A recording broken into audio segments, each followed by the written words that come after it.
Hello, everyone. Welcome to Feedstuffs 365. I'm Sarah Muirhead.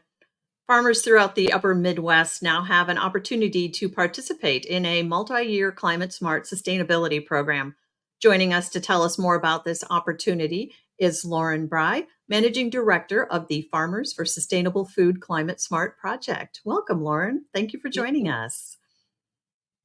So, for those of you that are joining us here online, we thank you for taking the time to tune in. If you have any questions, feel free to post those in the chat area on the right of your screen, and we'll make sure to get those over to Lauren. If you're joining us from social media, simply post your questions directly in those channels. So Lauren, tell us about the Farmers for Sustainable Food Climate Smart Project. What is it? What is it all about? And how does it help farmers make money from their sustainability efforts? Sure. Well, the Farmers for Sustainable Food Climate Smart Project is in partnership with our sister organization, Dairy Farmer Cooperative. And Farmers for Sustainable Food has a proven framework for farm level sustainability projects. And through this award, we are able to expand that project framework and bring more farmers into the fold in documenting their efforts on the farm, getting sustainability metrics around those. Um, Practices and then have the opportunity, as you said, to monetize what they're doing. So it's really to establish and support farmer-led projects in the upper Midwest that are focused on documenting those conservation practices. We have that unique approach based on our framework, as I mentioned, and some of those points about why it's unique, it's based on this tested, proven model. For example, we've had multiple projects in several states and years of data already on our website that people can view about what farmers are already doing.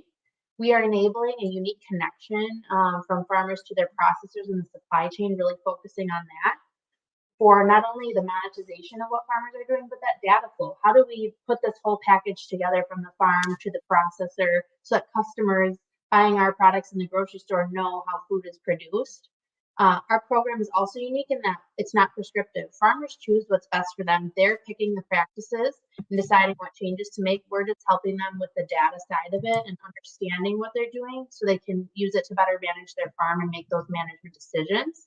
And that's part of what we call enhanced technical assistance. Farmers have the opportunity to get one-on-ones with experts from our team to understand their scores so they can make those management decisions. And it's really all based on this foundation of a farmer-led model. And that's what makes it unique. So then the program includes financial compensation for farmers. How does that work? Well, we're really excited to be able to offer this. Our projects we've done previously, farmers have been participating at their without compensation. They've been doing it because they're excited about the information. So we're happy that this grant from USDA is providing us the opportunity to compensate farmers for sharing their data and for participating. Farmers can participate at 3 levels through our project and would be compensated at that level of participation. The contributor or the first level is a basic greenhouse gas and carbon assessment, low input on the data side. The farmer would receive $1,500 a year for doing that. If they want to get a little more involved and get more specific on the details, they can participate at our cultivator level for a more detailed greenhouse gas and carbon assessment.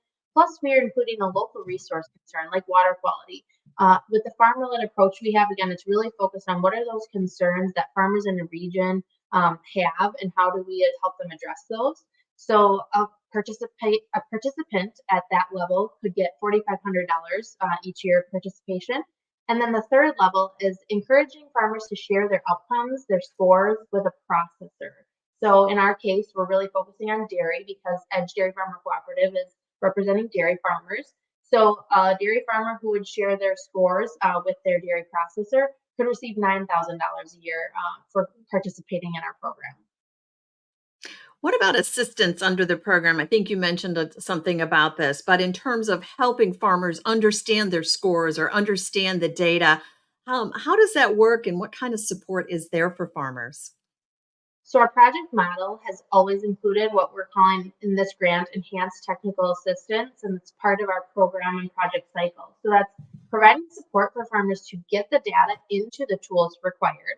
And then when those scores are generated from the tools, having that opportunity for a one-on-one with an expert to go through their scores, so they can understand them, what they mean, how they can use them to make management decisions. And then we also do invite farmers to bring in their trusted advisors, like their agronomists or others, to help them determine what changes they'd like to make on their farm to address areas they may be looking to improve their scores. But again, our team and part of our project is not telling the farmers where to improve or what to do to make those improvements. That's completely up to them. We're just providing that resource for understanding the information.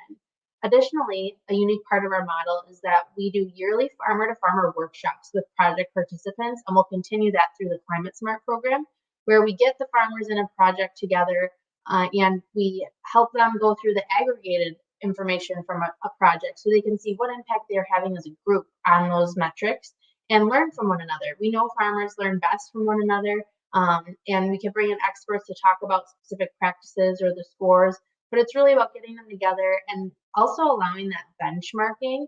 When we have a minimum of 10 farms in a project, we can benchmark and help them see how they compare against their peers, as well as state and national averages where enough data exists. And what we've found in the projects we've already done is that it really stokes that competitive spirit. Farmers work together well, but they're also fiercely competitive.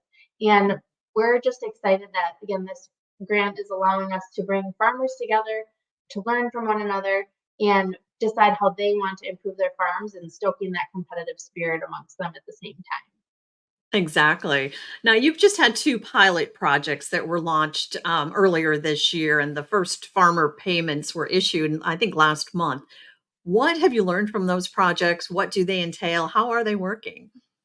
So this is just an extension of those projects I mentioned. We have this proven model. We've been working with farmers for multiple years. So now we're transitioning some of those farmer-led projects into the Climate Smart model, which is exciting for us because we recognize the farmers are seeing value in the work that we're doing, and they are willing to join us in this next project opportunity and continue to get scores around their farms and now have that added benefit of the payment for their participation. So there's a lot of data required by USDA, of course, for the participation, but that project cycle that we've already established remains the same with some additional components like the farmer being compensated. So thinking from a farmer perspective, what do you need to do once you're enrolled? We'll work with you to collect the data, verify we have what we need, and then the farmer will be compensated. The farmer gets their individualized reports, has that opportunity for that one-on-one review, support in next season goal setting, and then we will aggregate that project level information and promote those outcomes broadly. It's not just about helping the farmers use this to better manage their farms, it's also telling that story to our neighbors, our customers. What are we doing in the local area as farmers to improve on our sustainability so we can help continue to reinforce that agriculture is a solution to the challenges we're facing? So, if farmers are interested in learning more or even enrolling, what should they do? We have a webinar on our website for more information, as well as full details about the project and what eligible farmers look like. So you can go to farmersforsustainablefood.com. Under the projects dropdown, there's a Climate Smart page, and everything you need to know is there, as well as our contact information to reach out if you're interested in enrolling. Very good. Any final thoughts you'd like to leave our audience with today? I just want to reiterate that the work we're doing is based on our proven framework, and it's at the end of the day all about supporting and empowering farmers to do what they do best, innovate, so that we can continue to have environmental, economic, and social sustainability from the farm all the way through the processors and the food companies so that agricultural and farm produced products remain on the grocery stores and meet the demands of our customers. All very, very important. So, we thank you so much for your time today, Lauren. Appreciate all the information. Thank you. Likewise, we appreciate all of you for tuning in and spending time with us. A reminder that all Feedstuffs 365 segments are available at feedstuffs.com. Simply go to Feedstuffs and click on Feedstuffs 365 in the nav bar. Until next time, for Feedstuffs, I'm Sarah Muirhead.